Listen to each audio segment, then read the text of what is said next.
नमस्कार, स्वागत है आपका। मैं हूं आपके साथ सुमित गुप्ता। आप देख रहे हैं 30 मिनट में राजस्थान। बुलेटिन की शुरुआत करते हैं सुपरफास्ट खबरों का सिलसिला। पीएम मोदी ने आज वीडियो कॉन्फ्रेंसिंग के जरिए विश्व पर्यावरण दिवस कार्यक्रम में भाग लिया। इस मौके पर उन्होंने किसानों के साथ संवाद किया।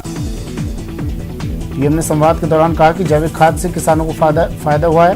उन्होंने किसानों को जैविक खेती अपनाने की सलाह दी।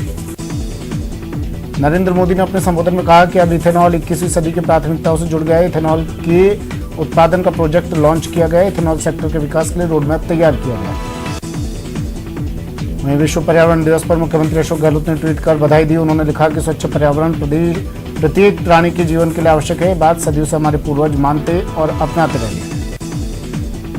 उपराष्ट्रपति वेंकैया नायडू के निजी ट्विटर अकाउंट पर ब्लू टिक दोबारा आ गया है। इससे पहले ट्विटर ने सफाई देते हुए कहा था कि लंबे वक्त से अकाउंट लॉगिन नहीं होने के कारण ब्लू टिक हट गया था। वहीं ट्विटर ने आरएसएस प्रमुख मोहन भागवत के ट्विटर अकाउंट से ब्लू टिक हटा दिया है। बीजेपी अध्यक्ष जेपी नड्डा पार्टी के महासचिवों के साथ बैठक करेंगे। 2 दिन चलने वाली इस बैठक में राज्यों में होने वाले विधानसभा चुनाव और कोरोना से जंग में पार्टी की ओर से चलाए जा रहे कार्यक्रमों की समीक्षा होगी। कोरोना से लड़ने के लिए अलग अलग वर्ग और परिस्थितियों के लोगों में कितनी एंटीबॉडी बनी, इसका पता लगाने के लिए प्रदेश में शुक्रवार को सीरो सर्वे की शुरुआत हो गई है। योगी सरकार के निर्देश पर शुक्रवार से सैंपलिंग शुरू कर दी गई। सीरो सर्वे 6 जून तक चलेगा। देश में कोरोना संक्रमण की रफ्तार पर ब्रेक लगता दिखाई दे रहा है, लेकिन कोविड महामारी से मरने वालों के आंकड़ों में उतार चढ़ाव जारी है। भारत में बीते 24 घंटे में 1,20,000 नए कोरोना केस सामने आए हैं। कोरोना की रफ्तार घटने के चलते अब दिल्ली सरकार ने धीरे धीरे अनलॉक करने का फैसला लिया है। दिल्ली के सीएम अरविंद केजरीवाल ने ऐलान किया है कि ऑड इवन फॉर्मूले से बाजार खुलेंगे। कोरोना के मामलों में कमी आने के बाद महाराष्ट्र सरकार ने कोरोना पर नई गाइडलाइंस जारी की। 18 जिलों में लॉकडाउन जैसी लगाई गई पाबंदियां हटाने का ऐलान किया। प्रदेश में 24 घंटे में 1,000 से ज्यादा केस सामने आए, जबकि इस दौरान 40 ने दम तोड़ दिया। साथ ही 4,370 लोग रिकवर हुए हैं। कोरोना काल में भी गहलोत सरकार ने राज्य के शहरों की जनता को बड़ी राहत देने की तैयारी में है। शहरी निकायों की जनता की समस्याओं के लिए प्रशासन शहरों के संग अभियान चलाएगा और कोरोना से बचाव को देखते हुए जनता की समस्याओं का ऑनलाइन निस्तारण किया जाएगा। बारबीन में भारत पाक सीमा से सटे चौहटन उपखंड में संदिग्ध गुब्बारा मिलने से हड़कंप मच गया। धनाऊ इलाके के पावड़ा तला में एरोप्लेन की शेप का यह संदिग्ध गुब्बारा खेत में पड़ा मिला। बीकानेर के खाजुवाला में जेसीबी मशीन जब्त कर एक आरोपी को गिरफ्तार किया गया। विभाग को वन भूमि पर अवैध खनन की शिकायत मिली थी। देश में कोरोना संक्रमण की रफ्तार पर ब्रेक लगता दिखाई दे रहा है, लेकिन कोविड महामारी से मरने वालों के आंकड़े में उतार चढ़ाव जारी है। प्रदेश में 24 घंटे में 1,000 से ज्यादा केस सामने आए, जबकि इस दौरान 40 ने दम तोड़ा। चिकित्सा एवं स्वास्थ्य मंत्री डॉक्टर रघु शर्मा आज 1 दिवसीय दौरे पर अपने निर्वाचन क्षेत्र केकड़ी सरवार रहेंगे। मंत्री शांति धारीवाल कोटा दौरे पर हैं। आज उन्होंने दूसरे दिन सुबह से विकास कार्यों का निरीक्षण करने निकल पड़े। टोंक के निवाई सीएचसी में 1 करोड़ की लागत से बनने वाले ऑक्सीजन प्लांट का विधायक प्रशांत बैरवा ने शिलान्यास किया। श्रीगंगानगर में भी पूर्व सीएम वसुंधरा राजे के समर्थकों ने वसुंधरा जन रसोई योजना की शुरुआत की। कोरोना की रोकथाम के लिए संत प्रतापपुरी सेवा समिति पोखरण की ओर से क्षेत्र के विभिन्न ग्रामीण क्षेत्रों में निःशुल्क आयुर्वेदिक काढ़ा वितरण किया गया।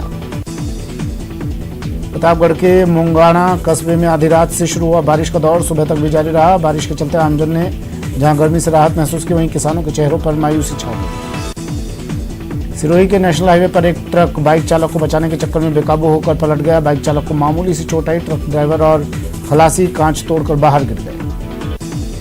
कोटा एसडीएम की पहल से शुरू हुआ गेहूं बैंक जरूरतमंदों के लिए वरदान साबित हो रहा है। वहीं गौनिया गेहूं बैंक कमेटी की ओर से निराश्रित हुए बच्चों को 20,000 रुपये आर्थिक सहायता दी गई। टोंक में कोरोना हेल्पिंग हैंड्स ने करीब 1.5 लाख रुपए के जीवन रक्षक उपकरण बनेठा पीएचसी को भेंट किए। चित्तौड़गढ़ में कोरोना संक्रमण के बाद अब जहां अनलॉक की प्रक्रिया शुरू हो रही है, वहीं दूसरी ओर संक्रमण के बाद बड़ी महंगाई का असर खाने पीने की चीजों पर दिखने लगा है। श्रीगंगानगर में वीकेंड कर्फ्यू के दौरान पुलिस पूरी सख्ती बरत रही है। वैसे तो आज बाजारों में सन्नाटा है, फिर जो लोग बिना वजह घूम रहे हैं उनके खिलाफ कड़ी कार्रवाई की जा रही है। भरतपुर में वीकेंड लॉकडाउन के दौरान भी बाजारों में लोगों की चहलकदमी देखने को मिली। वहीं कर्फ्यू की पालना कराने के लिए प्रशासन की ओर से भी कोई इंतजाम नजर नहीं आए। राजसमंद जिले के भीम देवगढ़ एसडीएम चंद्रप्रकाश वर्मा ने आम नागरिक की तरह स्कूटी पर बाजारों का औचक निरीक्षण किया और नियमों का उल्लंघन करने वाले दुकानदारों के चालान काटे। 12 में एग्री इनपुट डीलर्स एसोसिएशन ने जिले के 1200 गांवों में किसान कोविड जन जागरूकता अभियान चलाया, जिसके तहत ग्रामीणों को कोरोना से बचाव टीकाकरण और चिरंजीवी योजना का लाभ देने के प्रति जागरूक किया जाएगा। अलवर के बानसूर में वाहन पर सवार बदमाशों ने राजेश शर्मा नामक शख्स के घर पर फायरिंग कर दी। पीड़ित राजेश शर्मा ने बताया कि उनका पैसों को लेकर विवाद चल रहा है। दौसा में एक प्रेमी जोड़े ने पुलिस से सुरक्षा की मांग की है। कोलवा थाना इलाके के प्रीतम बैरवा का अलवर जिले की पिंकी बैरवा से प्रेम प्रसंग चल रहा था। चूरू में पुलिस ने नेशनल हाईवे 52 पर नाकाबंदी कर एक ट्रक से 185 किलोग्राम डोडा पोस्त जब्त किया। पुलिस ने डोडा पोस्त की तस्करी के 2 आरोपियों को भी गिरफ्तार किया। हेरोइन तस्करी मामले में दिल्ली से एनसीबी की टीम बीएसएफ हेडक्वार्टर पहुंचे और अधिकारी ज्ञानेश्वर सिंह बीकानेर पहुंचे, जो ग्राउंड जीरो पर मामले की पड़ताल करेंगे। अजमेर में पुलिस ने बिना बिल की चांदी ले जाने के जुर्म में 2 युवकों को पकड़ा और उनसे 1,06,000 रुपए का जुर्माना वसूला। कोटा के कैथून थाना इलाके में अपनी ही सास पर चाकू से ताबड़तोड़ हमला कर घायल करने की वारदात को अंजाम देने के आरोपी को पुलिस ने गिरफ्तार कर लिया। बीकानेर में पांचों पुलिस ने कार्रवाई करते हुए हथियार के साथ 2 आरोपियों को गिरफ्तार किया। सिरोही में पुलिस तस्कर गठबंधन के मामले में एसीबी जयपुर में भी केस दर्ज होने की जानकारी सामने आई है। करौली के हिंडौन सिटी में नकाबपोश चोरों ने बीती रात एक किराना थोक व्यापारी के यहां से लाखों रुपए की चोरी को अंजाम दिया। कोटपुतली के शाहपुरा थाना पुलिस ने कार्रवाई करते हुए लॉकडाउन के दौरान अवैध रूप से शराब का भंडारण कर बिक्री करने वाले आरोपी को गिरफ्तार कर लिया।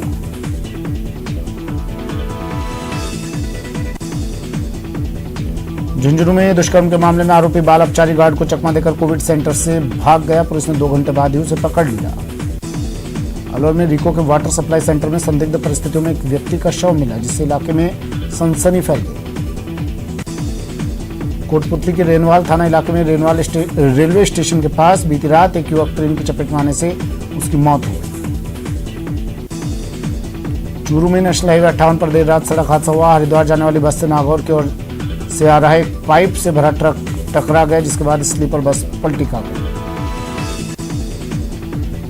दौसा के मेहंदीपुर बालाजी इलाके में पति पत्नी अपने बच्चों के साथ बाइक से जा रहे थे। इसी दौरान बाइक पर बैठी महिला की साड़ी उसके टायर में फंस गई, जिससे बाइक बेकाबू हो गई और हादसे का शिकार हो गई। सिरोही के नेशनल हाईवे पर एक ट्रक बाइक चालक को बचाने के चक्कर में बेकाबू होकर पलट गया। गनीमत रही कि किसी भी तरह की कोई जनहानि नहीं हुई। जैसलमेर में मोहनगढ़ के नहरी क्षेत्र में एक बाइक के गड्ढे में गिरने से बाइक सवार की मौत हो गई। शुक्रवार को दोपहर बाद ग्रामीणों को गड्ढे में बाइक गिरी हुई दिखी, साथ ही एक व्यक्ति भी मृत पाया गया।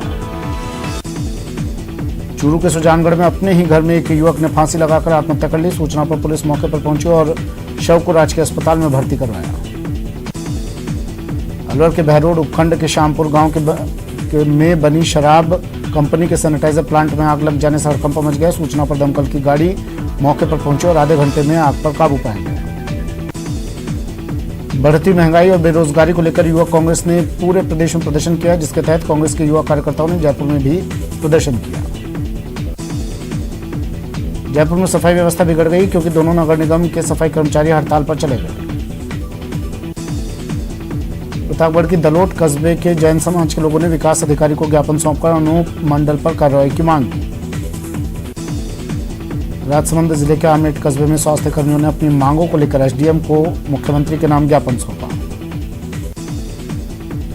मोहनगढ़ में पिछले 15 दिनों में 5 चोरियां हो चुकी है। हैरानी की बात यह है कि इनमें से अभी तक एक भी चोरी का खुलासा नहीं हो पाया है। श्रीगंगानगर में कृषि कानूनों को वापस लेने की मांग को लेकर आज किसानों ने कृषि कानूनों की प्रतियां जलाकर केंद्र सरकार से कानून रद्द करने की मांग की। कृषि कानूनों के विरोध में सीकर में किसान संगठनों ने सांसद सुमेधानंद सरस्वती के कार्यालय और आवास के बाहर नए कृषि कानूनों की प्रतियां जलाई। झुंझुनू में आंदोलनरत किसानों ने कृषि कानूनों को 1 साल हो जाने के विरोध में कलेक्ट्रेट पर प्रदर्शन किया। बीकानेर में आज संयुक्त किसान मोर्चा के देशव्यापी आह्वान पर सांसद सेवा केंद्र का घेराव किया और जमकर नारेबाजी करते हुए कृषि कानून की प्रतियां जलाई। कोटा में संयुक्त किसान मोर्चा के आह्वान पर कोटा में किसान संगठन ने कृषि कानूनों का विरोध किया और पुलिस अधिकारी को ज्ञापन सौंपा। संयुक्त किसान मोर्चा की ओर से आज क्रांति दिवस मनाया गया। दौसा में कलेक्ट्रेट के बाहर ही संयुक्त किसान मोर्चा के कार्यकर्ताओं ने केंद्र सरकार के खिलाफ नारेबाजी की। अलवर जिला व्यापार महासंघ के चुनाव को एक पक्ष ने असंवैधानिक करार दिया है। जालौर में लगातार घुटने की गंभीर बीमारी से जूझ रहे मरीजों की संख्या बढ़ती ही जा रही है। ऐसे में जालौर के अस्पतालों में इस बीमारी से निजात दिलाने के लिए घुटना प्रत्यारोपण का काम कम खर्च में शुरू हो गया है। पिछले 1 महीने से नहर बंदी के चलते जल संकट से जूझ रहे पश्चिमी राजस्थान के लिए अच्छी खबर है। इंदिरा गांधी नहर को हरिके बैराज से 3000 क्यूसेक पानी मिल रहा है। प्रतापगढ़ में आधी रात से शुरू हुआ बारिश का दौर सुबह तक भी जारी रहा। बारिश के चलते आमजन ने जहां गर्मी से राहत महसूस की, वहीं किसानों के चेहरों पर मायूसी छा गई। डूंगरपुर नगर परिषद और पुलिस विभाग की ओर से पुलिस लाइन मैदान में पौधरोपण कार्यक्रम आयोजित हुआ। इस दौरान एसपी सुरेश जोशी ने सबको अपने आमजन से अपने जन्मदिन पर एक पौधा लगाकर उसके संरक्षण को जिम्मेदारी लेने का भी आह्वान किया। विश्व पर्यावरण दिवस पर जिला पुलिस अधीक्षक डॉक्टर अजय सिंह ने पुलिस लाइन में पौधरोपण किया। एसपी अजय सिंह ने जवानों को संकल्प दिलवाया कि सभी मिलकर पर्यावरण को हरा भरा रखेंगे। विश्व पर्यावरण दिवस पर वन विभाग पोखरण ने शहर में विभिन्न जगहों पर पौधरोपण करने के लिए लोगों को प्रेरित किया। पथरीले इलाके में पेड़ पौधे उगाना मुश्किल होता है, खासकर तब जब पानी की किल्लत हो, लेकिन करौली के राजौरी गांव के लोगों ने इसे मुमकिन कर दिखाया। पर्यावरण दिवस पर माउंट आबू शहर में सुबह 6 बजे से 8 बजे तक सफाई अभियान कार्यक्रम चलाया गया। यह अभियान उपखंड अधिकारी अभिषेक सुराना के नेतृत्व में हुआ। शहर के टोड रॉक सहित आसपास के क्षेत्र में सफाई की। बाड़मेर में बीएसएफ के जवानों ने सरहद पर हरियाली की दीवार खड़ी कर दी। सिर्फ बाड़मेर में बीएसएफ के जवान 4 लाख पौधे उगाकर सरहद पर ग्रीन वॉल तैयार कर रहे हैं। सरहद की कंटीली तार के पास खड़ी होने वाली ये हरी दीवार रेगिस्तान के बंजरपन और सूखे को काफी हद तक खत्म करने का काम करती नजर आएगी। इसकी शुरुआत आज विश्व पर्यावरण दिवस पर हुई। इस बार मानसून सक्रिय होते ही बीएसएफ बॉर्डर एरिया में सघन पौधरोपण करवाई। विश्व पर्यावरण दिवस के अवसर पर जैसलमेर में सीमा सुरक्षा बल परिसर, डाबला और थार मरुधले की सीमा चौकियों में बल के कार्मिकों ने वृक्षारोपण किया और 3000 पौधे लगाए। बाड़मेर में विभिन्न कार्यालयों में पौधरोपण किया गया। बाड़मेर जिला परिषद में जिला प्रमुख महेंद्र चौधरी, मुख्य कार्यकारी अधिकारी मोहनदान रत्नू सहित जिला परिषद के सदस्यों ने पौधरोपण किया।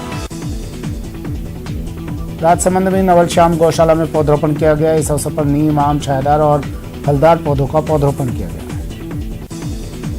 कोटा में भी विभिन्न कार्यक्रम आयोजित किए जा रहे हैं। भाजपा युवा मोर्चा के नेता रमन शर्मा के नेतृत्व में बीजेपी कार्यकर्ताओं ने वृक्षारोपण कर पक्षियों के लिए परिंदे भी बांधे। डूंगरपुर नगर परिषद ने नवाचार के माध्यम से प्रकृति संरक्षण का संदेश दिया। शहर के 40 वार्डों में पार्षदों के माध्यम से एक बुजुर्ग व्यक्ति का चयन किया और उनके हाथों से मोक्षधाम के पास एक पौधा लगाया। राज्य सरकार द्वारा इस बार हर घर में 8 औषधीय पौधे निःशुल्क वितरित किए जाएंगे, जिसकी तैयारियां में अलवर में फॉरेस्ट विभाग जुट गया है। विश्व पर्यावरण दिवस के अवसर पर आज जिला पुलिस अधीक्षक डॉक्टर किरण सिद्धू ने झालरापाटन की ग्रोथ सेंटर पुलिस चौकी पहुंचकर पुलिसकर्मियों के साथ पौधरोपण किया। वन विभाग की टीम ने दौसा की शहरी पीएचसी में आयुर्वेदिक औषधियों वाले पौधे लगाए। इस दौरान अश्वगंधा, गिलोय जैसे पौधे लगाकर लोगों को आयुर्वेदिक पौधे लगाने का भी संदेश दिया।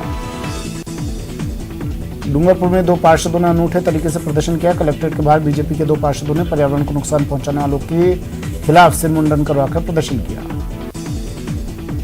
उन्होंने कलेक्टर को ज्ञापन सौंपकर शहर के आसपास धड़ल्ले से हो रही पहाड़ खनन और वनों की कटाई रोकने के लिए भूमाफियाओं के खिलाफ कार्रवाई की मांग की। बीकानेर के कलाकारों ने ऑक्सीजन मास्क पहनकर पेड़ पौधों को बचाने का संदेश दिया। कलाकारों ने महामारी में ऑक्सीजन कमी से सांसों पर संकट के जो हालात बने हैं, उस स्थिति से बचने के लिए पेड़ से ऑक्सीजन मिलने का महत्व बताया।